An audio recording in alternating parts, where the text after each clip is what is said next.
Pay scale বাস্তবায়ন নিয়ে নতুন করে আলোচনায় সরকার।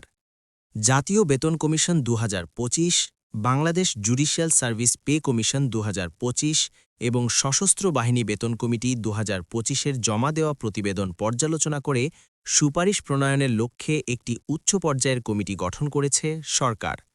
মন্ত্রিপরিষদ বিভাগ থেকে জারি করা প্রজ্ঞাপনে এ তথ্য জানানো হয়েছে।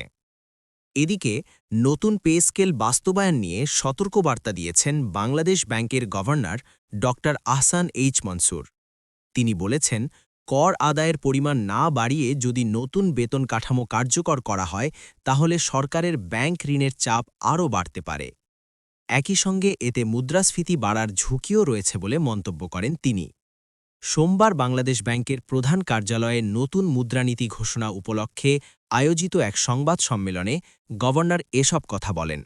তার মতে, রাজস্ব আহরণে কাঙ্ক্ষিত অগ্রগতি ছাড়া বড় পরিসরে পে স্কেল বাস্তবায়ন অর্থনীতির উপর অতিরিক্ত চাপ সৃষ্টি করতে পারে। সরকার গঠিত সুপারিশ প্রণয়ন কমিটির প্রধান হিসেবে দায়িত্ব পেয়েছেন মন্ত্রিপরিষদ বিভাগের মন্ত্রিপরিষদ সচিব।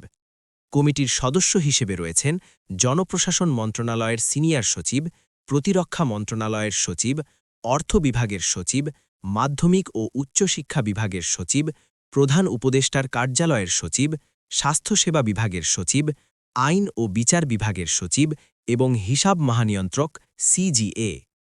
এই কমিটি জাতীয় বেতন commission, judicial service pay commission এবং সশস্ত্র বাহিনী বেতন কমিটির প্রতিবেদনে উত্থাপিত বেতন সংক্রান্ত প্রস্তাবগুলো খতিয়ে দেখে পরবর্তী করণীয় বিষয়ে সরকারকে সুপারিশ করবে।